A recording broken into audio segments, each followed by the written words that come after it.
नमस्कार, मैं हूं आपके साथ सुरभि और आप देख रहे हैं एक्सप्रेस न्यूज भारत। और अब वक्त हो चुका है बड़ी खबर पर चर्चा करने का। देखिए, जैसा कि आप सभी को पता है, दिल्ली में कल बॉम्ब ब्लास्ट हुआ है। मैं आपको बता दूं कि राजधानी दिल्ली में रेड फोर्ट के पास बॉम्ब ब्लास्ट हुआ, जहां एक सफेद रंग की I-20 कार 3 घंटे तक वहीं खड़ी रही, जहां ड्राइवर नकाब में था। और फिर धमाका होता है जिसने पूरे सिस्टम को झकझोर कर रख दिया है। देखिए, मैं आपको बता दूं कि कल रात जब दिल्ली रेड फोर्ट के पास ये धमाका हुआ तो तब तक 8 लोगों की मौत हुई थी, और अब ये आंकड़ा बढ़कर 10 हो चुका है। यानी इस पूरे हादसे में 10 लोगों की मौत हो चुकी है और 23 से ज्यादा घायल बताए जा रहे हैं। मैं आपको बता दूं कि जिस वक्त यह हादसा हुआ, आप लोग अंदाजा भी नहीं लगा सकते कि जिस वक्त यह हादसा हुआ था तो वहां कितने लोग मौजूद थे। एक साथ ही 3 गाड़ियों में लगातार ब्लास्ट हुआ है। पूरा वहां पर दिल्ली में जिस वक्त यह हादसा हुआ, पूरा माहौल गमगीन हो चुका था। न जाने कितने लोगों ने अपने प्रिय को खोया है, न जाने कितने बच्चों ने अपने पिता को, न जाने कितने पिताओं ने अपने बच्चों को खोया है। इतनी दर्दनाक ये घटना दिल्ली से सामने आई थी। अब सबसे बड़ा सवाल यह है कि 3 घंटे तक ये किसी ने नहीं देखा, सीसीटीवी में सब दर्ज हो चुका है, फिर भी अलर्ट क्यों नहीं किया गया? क्या ये सिर्फ एक हादसा है या राजधानी की सुरक्षा पर एक बड़ा सवाल है? ये सवाल हर जगह उठ रहे हैं कि जब एक गाड़ी इतनी देर तक, वो भी रेड फोर्ट यानी दिल्ली के लाल किले के पास, वहां पर इतनी देर तक पार्किंग एरिया में कार खड़ी रही, उसमें एक व्यक्ति लगातार बैठा रहा, उसके बाद भी आखिर अलर्ट क्यों नहीं किया गया? आखिर हमारी सुरक्षा एजेंसी क्या कर रही थी? क्यों उस वक्त इस पर नजर नहीं दी गई? और उसके बाद इसका नजरअंदाज का जो अंजाम होता है वो ये कि हमने 10 लोगों की मौत हो चुकी है, 23 से ज्यादा लोग घायल हो चुके हैं। अब इस पर हम चर्चा करेंगे हमारे सीनियर एडिटर मुकेश मानव के साथ। हम उनसे जानने का प्रयास करेंगे कि अभी किस तरह के हालात हैं और क्या कुछ इसमें अपडेट्स आ चुकी हैं। अब इस खबर पर चर्चा के लिए हमारे साथ जुड़ चुके हैं सीनियर एडिटर मुकेश मानव। सबसे पहले तो बहुत स्वागत है सर, सबसे पहले तो आपका। जी जी सर, देखिए, सबसे पहला सवाल मेरा आपसे ये है कि आप इस हादसे को किस तरह से देख रहे हैं? हमारा जैसे कि आप उत्तर प्रदेश में मौजूद है, वहां पर हाई अलर्ट पर घोषित किया जा चुका है। किस तरह के वहां पर हालात आपको नजर आ रहे हैं इस हादसे के बाद? जिस तरीके से दिल्ली में जो बम ब्लास्ट हुआ है उसने पूरे देश को ही परेशान करके रख दिया है, द्रवित कर दिया है। जिस तरीके से दिल्ली में जो कृत्य हुआ है वो हम सबको बहुत ही शर्मसार करने वाला है। और सबसे बड़ा सवालिया निशान जो खड़ा होता है सरकार की जो सुरक्षा एजेंसियां हैं उन पे खड़ा होता है कि दिल्ली देश की राजधानी है जहां पूरे वर्ल्ड से लोग आते हैं, और उसमें इतनी बड़ी सुरक्षा की चूक कैसे हो जाती है और कैसे इतनी बड़ी घटना को अंजाम दे दिया जाता है। हम्म देखिए सर, सबसे बड़ा जो सवाल है इसमें वो है कि देखिए, एक कार 3 घंटे तक, वो भी राजधानी दिल्ली के सबसे सुरक्षित इलाके में खड़ी होती है। उसके बाद आप वहां पर कोई भी सुरक्षा एजेंसी या फिर कोई भी वहां पर पुलिसकर्मी, कितने लोग मौजूद होते हैं, वो वहां पर ध्यान भी नहीं देते हैं कि इतनी देर से कोई व्यक्ति एक कार में बैठा है और इतनी देर से वो कोई चीज वहां पर खड़ी है। तो हमारी सुरक्षा एजेंसी आखिर क्या कर रही थी? एक सबसे बड़ा सवाल ये उठ रहा है। हाँ बिल्कुल, ये भी बहुत बड़ा सवाल है। लेकिन ऐसे पर्टिकुलर, क्योंकि बहुत सारी गाड़ियां आजकल हम्म ऐसे, आपने पूरी दिल्ली नहीं, जहाँ देश के किसी कोने में आप जाएंगे तो हम्म तमाम ऐसी गाड़ियां सड़क के किनारे, ऐसी खड़ी गाड़ियां आपको हम्म मिलेंगी जो वर्षों वर्षों से खड़ी हैं, जिनका कोई अता पता नहीं है कि वो कब आती हैं, कब जाती हैं और कब चली जाती है, उन गाड़ियों में क्या रखा हुआ है। हाँ, जी। लेकिन एक ऐसे पॉश इलाके में जहां पर वो घटना घटी है, जो ऑलरेडी सेंसिटिव एरिया रहता है, हमेशा आतंकवादियों को टारगेट करने का टारगेट रहता है। आतंकवादी जो है हमेशा उसको टारगेट प्लान करते रहते हैं, चाहे 15 अगस्त हो, 26 जनवरी हो। जिस तरीके से सुरक्षा एजेंसियां 15 अगस्त, 26 जनवरी पे काम करती हैं, अगर इसी तरीके से पूरे 365 दिन 24x7 अगर सुरक्षा एजेंसी अगर काम करें तो हो सकता है जो घटना कल घटी वो बिल्कुल। कहीं न कहीं कोई एक बड़ा रूप ले सकती थी, या कुछ ऐसा बड़ा होने वाला था जिसको बचाया जा सका, या उस छोटी सी घटना में तब्दील हो गया है। लेकिन वो हम्म बहुत शर्मसार घटना है जिसने पूरे देश को परेशान करके रख दिया है। हम्म देखिए, बिल्कुल सही जैसा कि आपने कहा कि कहीं तमाम ऐसी गाड़ियाँ खड़ी होती हैं, दिल्ली राजधानी में लोग घूमने आते हैं। बहुत सी ऐसे किसी भी संदिग्ध ऐसा नहीं कहा जा सकता कि किसमें क्या हो सकता है, ब्लास्ट हो सकता है या कुछ भी। पर लेकिन एक बड़ा सवाल यह है कि जब फरीदाबाद में इतनी बड़ी घटना होती है, वहाँ से इतना आतंकी जखीरा बरामद किया जाता है। फिर दूसरी बात यह है कि जब इतनी सारी आपको थ्रेड्स, ईमेल आती हैं, इतने मैसेजेस आते हैं, उसके बाद आप एक्शन मोड में क्यों नज़र नहीं आए? सुरक्षा एजेंसी एक्शन मोड में क्यों नज़र नहीं आई? क्योंकि राजधानी दिल्ली है हमारी, ठीक है, उसके बाद हरियाणा में इस तरह से होता है, फिर यूपी में हाई अलर्ट कर दिया जाता है, तो फिर पहले ही ये सब चीजें क्यों नहीं चाक चौबंद की गई सुरक्षा व्यवस्था? हाँ, बिल्कुल, आज ये पहली घटना ऐसी नहीं है इस देश में। कई तमाम इससे पहले अभी पहलगाँव घटना हुई है, इस पहले पुलवामा अटैक हुआ है। तमाम ऐसी घटनाएँ इस देश में हुई हैं, जिसको लेकर के ये लगातार इस बार अभी आज राजधानी लखनऊ में नहीं, पूरे उत्तर प्रदेश में जो हाई अलर्ट जारी हुआ है, उसी को लेकर के कि उत्तर प्रदेश में योगी आदित्यनाथ की सरकार है, अपने आप में अलग कानून व्यवस्था वो अपने आप में देखते हैं कि जिस तरीके से वो कानून व्यवस्था उनके हाथ में रहती है। उत्तर प्रदेश की जो पुलिस है, पुलिसिया सिस्टम है, वो पूरी तरीके से मुस्तैद है। कल शाम से जब से घटना घटी है, पूरे प्रदेश के चप्पे-चप्पे में, हर कोने पे जहाँ भी भीड़-भाड़ वाले इलाके पाए जाते हैं, वहाँ पर आपको इस तरीके की जो कोई भी अप्रिय घटना ना घट पाए, इसको लेकर के पुलिस पूरी तरीके से उत्तर प्रदेश की मुस्तैद है और लगातार गाड़ियों का सघन चेकिंग अभियान चलाया जाता है और लेडी भी चलता है। लेकिन कल शाम से कुछ ज्यादा स्पेशल तरीके से प्रदेश की राजधानी के जुड़े हुए जो भी एरिया हैं, जहां भी भीड़ भाड़ वाले एरिया हैं, चारबाग रेलवे स्टेशन जैसे हो गया, हजरतगंज हो गया, या तमाम अन्य ऐसे जो क्षेत्र हैं। अभी लखनऊ में सुबह एक डॉक्टर के घर पे छापेमारी हुई है, मडियाव में अभी हुसैनगंज में भी एक छापेमारी हुई है। तो तमाम ऐसी चीजें हैं जो प्रदेश की राजधानी लखनऊ है, उसमें कहीं ना कहीं कुछ ऐसे संदिग्धों की आशंका जताई गई है कि उत्तर प्रदेश की राजधानी में भी कुछ ऐसा होने को आसार लग रहे हैं। उसी को लेकर के उत्तर प्रदेश में हाई अलर्ट जारी हुआ है। योगी आदित्यनाथ की जो सरकार है वो किसी भी प्रकार से कोई कोताही बरतना नहीं चाहती है कि उत्तर प्रदेश में कोई ऐसी घटना दिल्ली जैसी घटे। जी।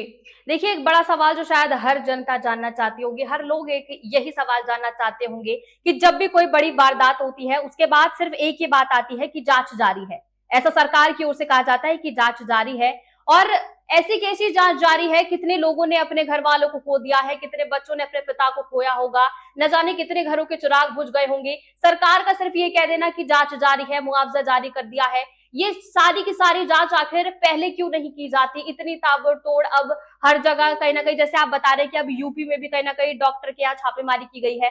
जब इतने बड़ी खबर आपके पास सामने पहले ही आ गई थी फरीदाबाद वाली, जब इतने जम्मू कश्मीर वाली का ले लीजिए, फरीदाबाद का ले लीजिए, उसके बाद आप अलर्ट मोड पे क्यों नजर नहीं है? यानी कि हम ये माने सरकार एक बड़े हादसे का इंतजार करती है कि कोई बड़ा हादसा होगा तब हम अलर्ट मोड पर नजर आएंगे।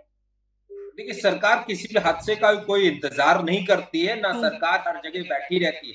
हाँ, सरकार की जो सुरक्षा एजेंसियां हैं उनपे एक बड़ा सवालिया निशान है कि जिस तरीके से आज एक्टिव मूड में है, फास्ट एक्टिव मूड इसको हम कह सकते हैं। जितनी स्पीड से आज पुलिस काम कर रही है, अगर इस स्पीड से 24/7 और 365 दिन अगर काम करे, तो प्रदेश नहीं, देश के किसी कोने में एक बहुत छोटी घटना भी अब नहीं घटेगी। जिस तरीके से इस बार अभी उत्तर प्रदेश की पुलिस या उत्तर प्रदेश के जो ऑफिसर्स हैं वो काम कर रहे हैं, इस तरीके से अगर 24/7 काम हो, 365 दिन काम हो, तो प्रदेश नहीं, प्रदेश के किसी कोने में कोई घटना नहीं घटेगी। ये बहुत बड़ा सवाल है उत्तर प्रदेश सरकार नहीं बल्कि भारत सरकार पे भी कि जिस तरीके से दिल्ली में जो घटना घटी है, इतना बड़ा ब्लास्ट हुआ है, या अभी फरीदाबाद में जो पदार्थ पाया गया है, उसमें कहीं कहीं ये सवालिया निशान है कि आखिर इतनी बड़ी मात्रा में कोई भी चीज कैसे बरामद हो जाती है। क्या हमारे जो बॉर्डर पॉइंट है, कोई भी गाड़ी किसी बॉर्डर से उत्तर प्रदेश से अगर लखनऊ से कोई गाड़ी जा रही है और दिल्ली बॉर्डर पे अगर वो इंटर कर रही, तो एक एक गाड़ियों की प्रॉपर उसमें चेकिंग होनी चाहिए। हर प्रदेश के कोने कोने से कोई भी व्यक्ति कहीं पे भी जा रहा है तो उसकी प्रॉपर गाड़ी की चेकिंग हो, उसकी चेकिंग हो, वो व्यक्ति कौन है, कैसा है, कहाँ से आया और कहाँ जाएगा, उसका सारा डाटा सरकार के पास होना चाहिए। लगातार सीसीटीवी कैमरे काम कर रहे हैं, अगर कहीं सीसीटीवी कैमरे काम नहीं कर रहे तो उस पर सरकार को ध्यान देना चाहिए कि अगर कोई गाड़ी इस क्षेत्र से गुजर रही है तो हो सकता है वो किसी बड़ी घटना को अंजाम देने जा रहा हो, तो उससे कुछ चीजों को पकड़ा जा सके। तो तमाम ऐसी चीजें हैं, कुछ ऐसी राय है, मशवरा है जो उनको ऐसे जो भी सुरक्षा विशेषज्ञ हैं हमारे यहाँ, उनके साथ बैठ करके उनको राय मशवरा करना चाहिए कि देश में ये जो घटनाएं घट रही हैं वो बहुत ही शर्मनाक है, बहुत ही दुर्भाग्यपूर्ण है। इससे पूरे देश की छवि खराब होती है, प्रदेश की छवि खराब होती है और हर उस नागरिक की छवि खराब होती है जो इस देश में रहता है। कि इस देश में बाकी अन्य तमाम ऐसी कंट्रीज आपने देखी होगी, जिस तरीके से घटनाएं इस देश में होती हैं, इस प्रदेश में होती हैं, वो कहीं ना कहीं हम सबको बहुत ही शर्मसार करने वाली है। उसमें सबसे बड़ा सवालिया निशान सुरक्षा एजेंसी पे है। अगर वो गाड़ी 3 घंटे से वहां खड़ी थी तो आखिर उसने किसी ने उसकी जांच क्यों नहीं करी, या उसमें जो कैमरे लगे होंगे, कैमरे वो गाड़ी कैद हुई होगी, वो कहां से इंटर करी, कहां से आई और कहां गई, कहां उसकी लोकेशन है, क्या है, वो सारी चीजें जरूर है। उस पर सरकार का कहीं ना कहीं ये चूक है, जिससे लेकर के ये जो घटना घटी है वो बहुत ही दुर्भाग्यपूर्ण है, हम सबके लिए बहुत ही शर्मनाक है। और उन परिवारों के आखिर आंसू कौन पोंछेगा? जिस बिल्कुल। परिवार ने अपना बेटा खोया है, जिस परिवार ने अपना भाई खोया है, जिस परिवार ने अपना पिता खोया है, उनके आंसू पोंछने वाला कौन? मुआवजा बिल्कुल। उनको दिया जा सकता है, उनके आंसू कौन पोंछेगा? बिल्कुल उनकी देखिए। मुआवजा देने से, उनको पैसे देने से या जांच हम्म। करने से उनको न्याय कब मिलेगा? आखिर बिल्कुल। ऐसे बेकसूर लोगों की जानें कब तक जाती रहेंगी? बिल्कुल देखिए, सवाल ही सबसे बड़ा यही है कि कहीं न कहीं सरकार ये कह देती है कि इतना बड़ा हादसा हुआ है, जाँच जारी है, हम लोग जाँच कर रहे हैं। पर उन बेचारे पीड़ित परिवारों का क्या, जिन्होंने अपनों को खो दिया है, उन्हें मात्र मुआवजा दिया जाएगा, थोड़े टाइम बाद ये मामला कहीं न कहीं फिर ठंडा हो जाएगा, ये कहा जाएगा जाँच जारी है, अगले स्तर पर की जा रही है। पर उन मासूम लोगों का जिनमें इनका बिल्कुल भी कसूर नहीं था, कुछ लोग वहाँ घूमने गए थे, न जाने कुछ अपने काम से गए थे, उन लोगों के परिवारों का आखिर क्या? क्या उनका मुआवजे से काम हो जाएगा? या फिर सरकार की इन बातों से कहने से हो जाएगा कि जांच जारी है? नहीं, बिल्कुल उससे उनका कुछ भी काम होने वाला नहीं है, लेकिन उससे ये स्पष्ट दिख रहा है कि आगे आने वाले भविष्य में ऐसी कोई घटना ना हो, ताकि अभी अभी जो सरकार ने आंकड़ा दिया है वो हम्म। 9-10 लोगों का दिया है, कि भविष्य में और कोई ऐसा बड़ा हादसा ना हो जिससे कि ज्यादा लोगों की जान जाए और उससे देश का नुकसान हो, प्रदेश का नुकसान हो, लोगों का नुकसान हो। ये सबसे बड़ा सवालिया निशान है। इसलिए उत्तर प्रदेश में हाई अलर्ट जारी किया गया है कि प्रदेश के चप्पे चप्पे से आने वाले व्यक्ति चेकिंग हो कि वो क्या है, कहाँ है, कैसे जा रहा है।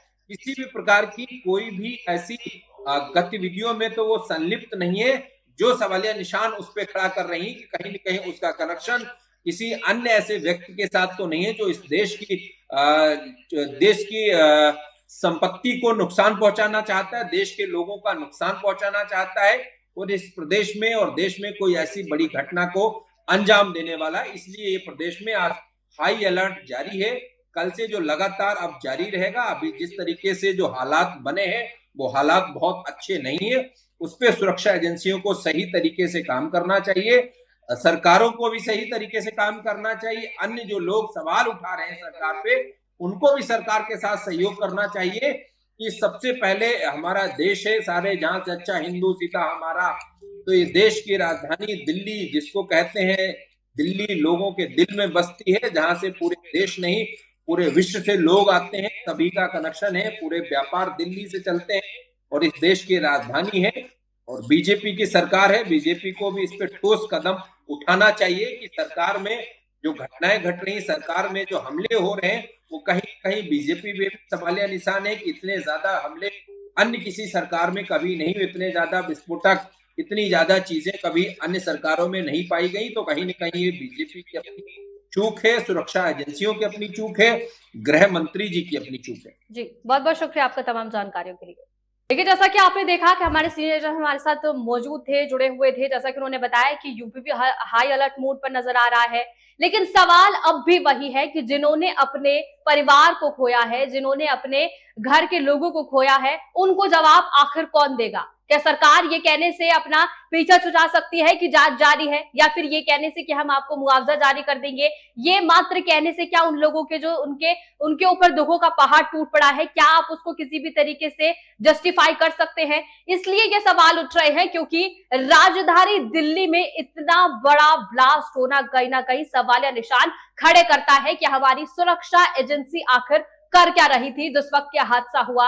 हमारी सुरक्षा एजेंसी तब क्या कर रही थी जब इतने सारे थ्रेट्स आते हैं, उस पर आप क्या एक्शन लेते हैं? हमारी सुरक्षा एजेंसी आखिर तब क्या कर रही थी जब ये फरीदाबाद से इसको कहीं ना कहीं लिंक करके देखा जा रहा है, जब इतनी बड़ी घटना होती है, इतना बड़ा जखीरा आपको बरामद होता है, उसके बाद आप राजधानी दिल्ली में कोई भी अलर्ट पर नहीं रखते हैं। अब आखिर अलर्ट पर रखने के बाद क्या, ऐसा जनता सवाल कर रही है सरकार से कि आखिर अब उनके जिन्होंने अपने घर के बच्चों को खोया है, न जाने कितने बच्चों ने अपने पिता को खो दिया, न जाने कितने पिता ने अपने बच्चों को खो दिया, कितने घरों ने अपने चिराग उनके बुझ चुके हैं, उनको सवाल जाकर आखिर कौन देगा? क्या मात्र ये कहने से हो जाएगा कि जांच जारी है, या फिर ये कहने से हो जाएगा कि आपको मुआवजा दे दिया जाएगा? शायद नहीं। अब यही सवाल जनता जानना चाहती है कि जल्द से जल्द इसकी रिपोर्ट सामने आए, जल्द से जल्द ये पता चले कि आखिर इतना बड़ा ब्लास्ट कैसे हो गया, कहां किसकी चूक हुई, क्या सुरक्षा एजेंसी की चूक थी या फिर किसी और की? अब ये देखने वाली बात होगी। इस पर जो भी अपडेट होगी आप तक पहुंचाई जाएगी। तब तक के लिए बने रहिए हमारे साथ एक्सप्रेस न्यूज भारत पर।